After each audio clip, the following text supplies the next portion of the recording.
This preview brought to you by Harness Racing Victoria. Yes, welcome along to a preview of this tremendous meeting of harness racing trotting coming your way out of Melton's Tabcorp Park tonight. It is a wonderful weekend of harness racing. We've got the Group 1 WA Derby over in Perth, and of course we've got a wonderful occasion over there with Fred Kersley returning to the sulky, albeit in an exhibition drive on the champ I'm the Mighty Quinn coming back at Gloucester Park tonight. So that will certainly create plenty of interest. We've got this terrific Melton preview we're about to have a look at, and also Mildura Cup, one of the great regional events. Just recently we had the Bathurst Carnival up there in New South Wales, and Mildura is very, very similar.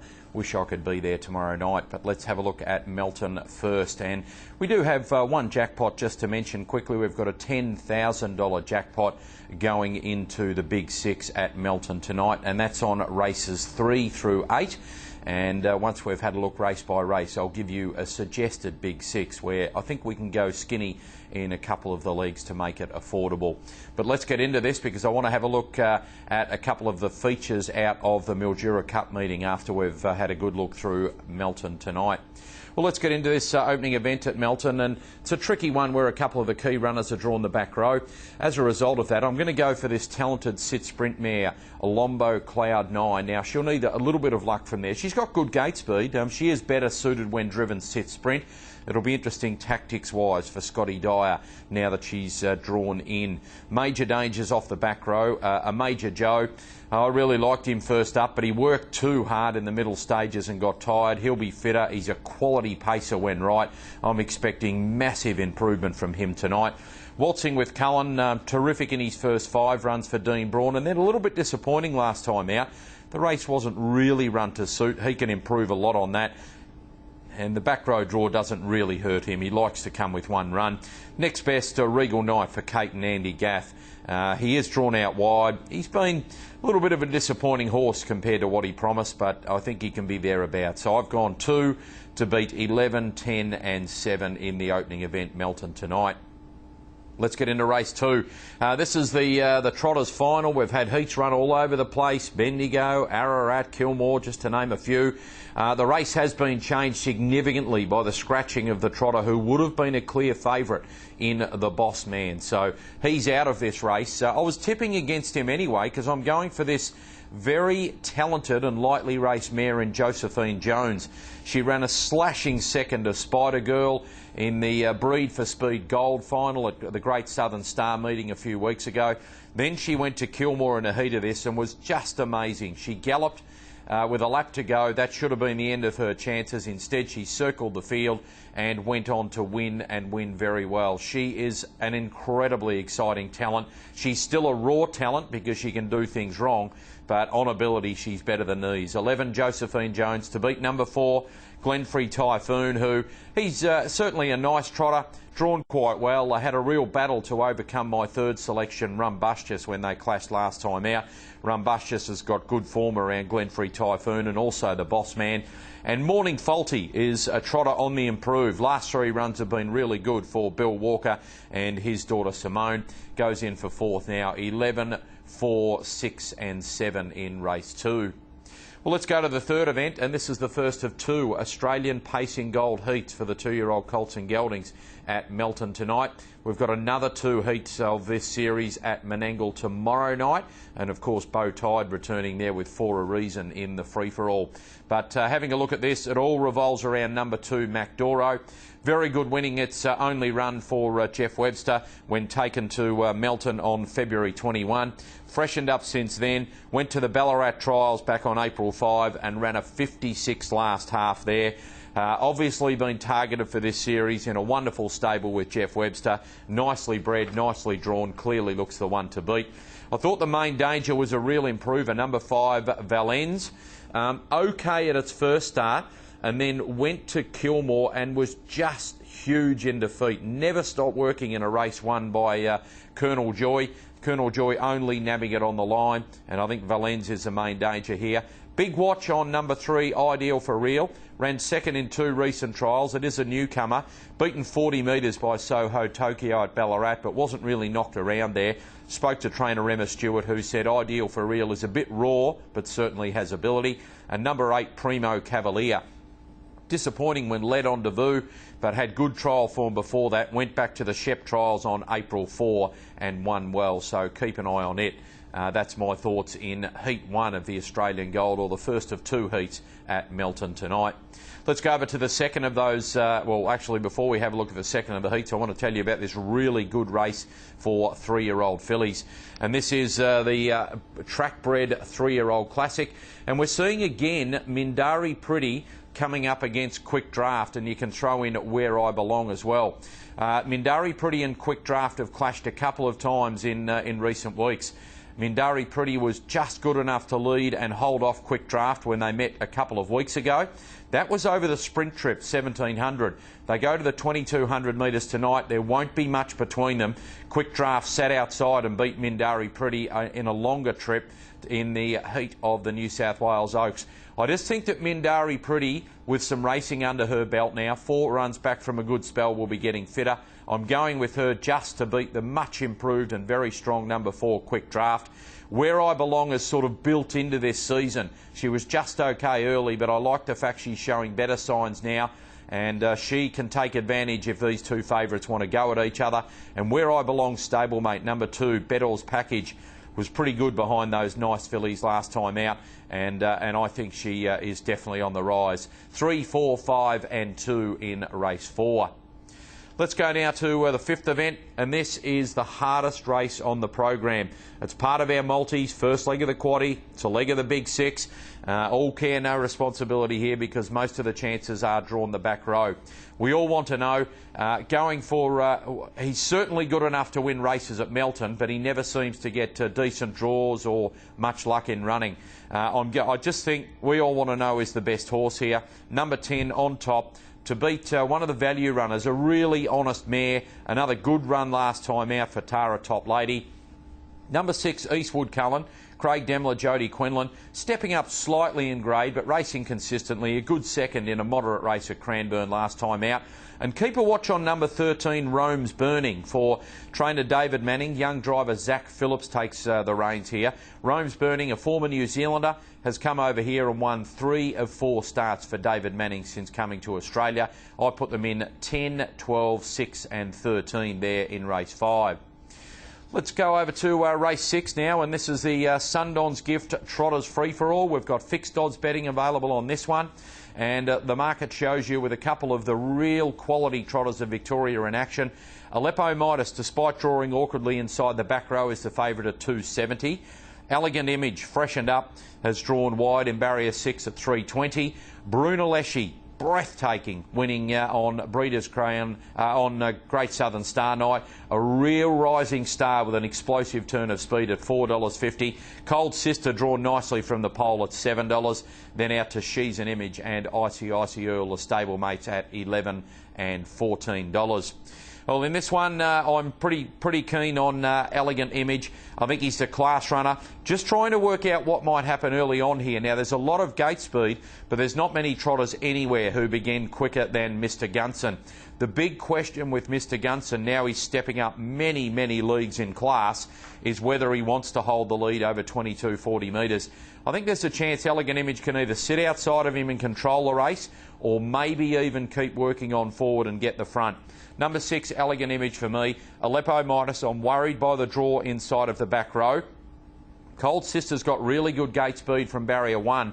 If by some chance she could hold the lead, hold out Mr. Gunson, and Aleppo Midas got the good run in behind her, that would help. But it is a worry for me, the draw. I don't know that Cold Sister will hold the front. Cold Sister's drawn nicely. Should get an economical run, maybe leaders back or 3 fence. And Brunelleschi is racing in tremendous form, has a really good turn of speed, but once again is stepping up in grade. 6, 8, 1 and 4 for me in race 6, the Trotters Free-for-All. Let's have a look now as we go to race 7 on the program here. We've got a fixed odds market on this one. This is a feature for the mares, and it's really good to see the A Miracle Mile winner of 2013, dropping back to racing against the girls. And I want to take you back, Baby Bling I'm speaking of. She's been $2.10 into $1.95 after a good bet this morning. Shake It Mama at $4.60. Question mark on her. Blaze Away McRae's drawn well at $6. Now we're going back to the Ladyship Mile. This is Baby Bling's last run. She did a stack of early work in this race. Now, you've got to take into account the petrol she spent early, and I think she still battled it out pretty well. That's her in the purple colours with the white stars. Let's go to Freddie Hastings. Dashed away at the top of the straight. Coming out after it is Baby Bling. Have a look at Van Sumick getting into the clear. It's zooming home. Van Sumick. Is this another boil over? Oh, Van Sumick's gone straight on by, and Van Sumick comes on to win the Ladyship Mile and goes home to beat Adore Me. Obama Joyce flooded home to grab the third.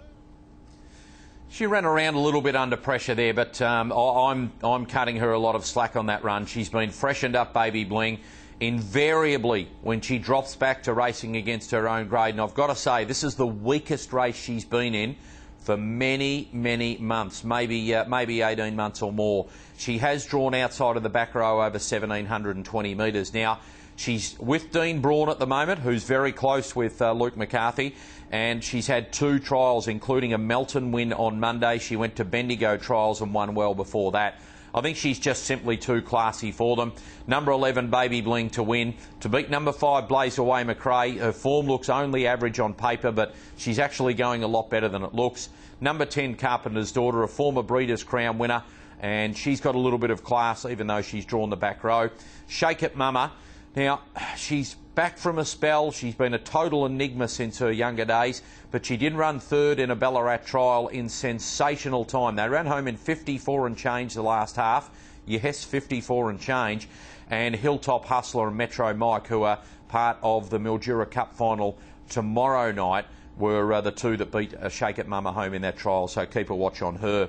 Let's go over to race 8 now at Melton. This is a really good race where the barrier draws make it interesting. And I want to show you a replay of Lovable Larrikin. This is 2 runs ago for Lovable Larrikin. Held up in traffic, 3 back on the inside. And a couple of the key runners here, including Carpenter's Daughter, who goes on to win, and also Victoria Mayer in front. Lovable Larrikin's in an awkward spot, but gets to the line well from 3 back the inside in the black, predominantly black and white colours. Carpenter's Daughter, Lovable Larrikin flying through. Carpenter's Daughter in front of Lovable Larrikin, and Carpenter's Daughter beat Lovable Larrikin. Victoria May third, 4th in Exciters in the city. Yeah, look, a terrific performance from there to be able to get that close. Hard to build momentum when you're 3 back on the inside. Got clear late, absolutely flew home. I like Lovable Larrikin as an each-way value bet in this race. Number 1, Cold Major, who's won 4 in a row and is a real emerging talent for trainer-driver David Aiken, has drawn barrier 1, has the gate speed to use that, and will probably try and go for the all-the-way win. Lovable Larrikin will just need a little bit of luck at the right time. Really enjoys being held up and saved for that one last dash at them, but I like Lovable Larrikin each way, ahead of the emerging talent in Cold Major. Number 8, I'm Barney Rubble. If Cold Major leads, I'm Barney Rubble will be on its back. Really caught the eye in good closing splits last week at Melton.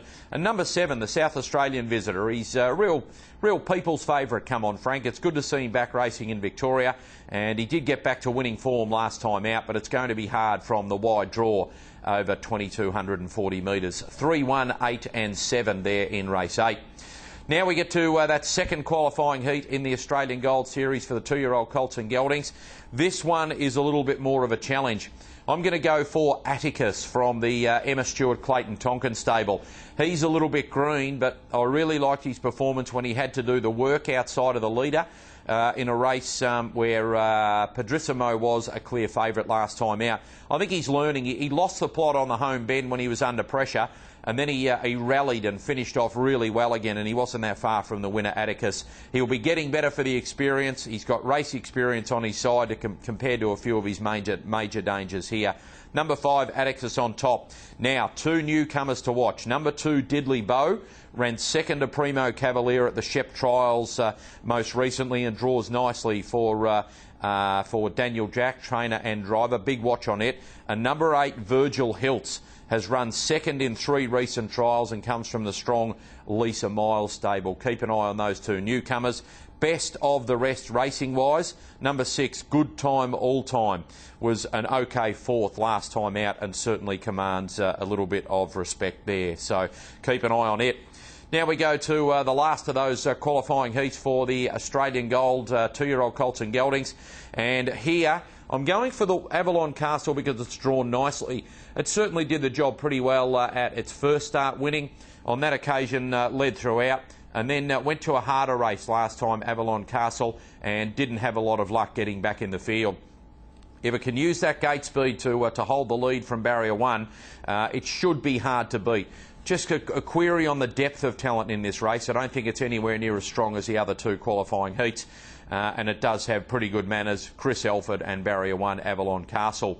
Big watch on number 5, Kiyang Reggie. Looking through the trials, there's nothing to get too excited about, but Margaret Lee and Glenn Craven, they usually produce really nice youngsters, and I'm keeping a watch on it.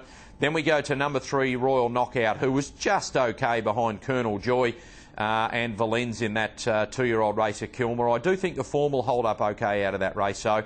And then number 2, Million Dollar Wave, was OK when 5th behind Padrissimo back on March 15. And for Alan and Amy Tubbs might be a bit of an improver. 1, 5, 3 and 2 there in the last event, race 10 at Melton tonight. Let's go through the summary now. I think class will prevail. Doesn't surprise me there's been a good support for Baby Bling fixed odds, 2.10 into $1.95. I think she'll be too good for them, race 7, number 11. And that other one I mentioned that I'm keen on the run through, at some sort of value, hoping for around the $4 or $5 mark, maybe even a touch better, race 8, number 3, Lovable Larrikin. As mentioned, $10,000 jackpot going into the Big 6 tonight. Let's try and cut down a few of these legs. In the first leg, I'm going for numbers 2 and 5. In the second leg, numbers 3 and 4. We have to go wide. I mentioned race 5, the third leg, was an absolute lottery. Popping in numbers 2, 5, 6, 7, 9, 10, 12 and 13. Then in the fourth leg, numbers 4, 6 and 8. To cut down costs in race 7, we can go Baby Bling 1 out, number 11. And in the last leg, numbers 1, 3 and 8. Have to spend a little bit to get a big slice, so let's just have a crack at it for $36 to try and get 12.5%. All right, that's our look at Melton. As mentioned, it's a wonderful meeting, Mildura Cup night tomorrow night. I've been to many of them. Good luck to all of those being trackside. There's some great racing as well, and we've got fixed odds markets on 2 of the features. Going to have a look at race 5, which is a Mark Gurry final. Here, nothing separates the well-drawn Caribbean Crest at $3 and Grey Buck, who's drawn wide, but gee, it looked good winning the heat there on Tuesday night. They all came through qualifying heats on Tuesday, like the Mildura Cup itself, and there's not much between them. Our Missionary Man, perhaps a little disappointing in the heat, but did have to work very hard there. Going into my selections, just because of the barrier draw, I'm going for Caribbean Crest to beat Grey Buck, who I thought was the best performer out of the heats, but has drawn wide in the final. Our Missionary Man can certainly improve a lot, but draws wide again, or draws awkwardly again, I should say. And number 2, Our Mischievous Miss, is next best. 3, only just, though, to beat 6, 7 and 2 in a very strong Mark Gurry and Associates Cup final, race 5. Now we go to the Mildura Cup. Jeff Webster won this race as we look at the fixed odds markets a few years ago with Mr Zion. He took Flaming Flutter up there last year for the Guineas, and he's up there to try and win the Cup. I think Flaming Flutter could have even gone through the Mark Gurry series. He's gone for the big one. He looked really good winning the heat on Tuesday, and he draws nicely in the final. I think he's an emerging star, this horse, and I think interesting, the early speed burn. Hilltop Hustler, gee, there's a lot of gate speed there early. But I'm going Flaming Flutter as a deserved favourite at 270. Hilltop Hustler. Metro Mike was good in the heat. And Washington Heritage draws inside of the back row and should get a good sort of trail. For me, though, Flaming Flutter on top to win the Mildura Pacing Cup over Hilltop Hustler. Metro Mike was so brave in the heat on Tuesday night, and Washington Heritage is certainly a pacer going places. 3, 2, 5 and 7 in the Mildura Cup tomorrow night.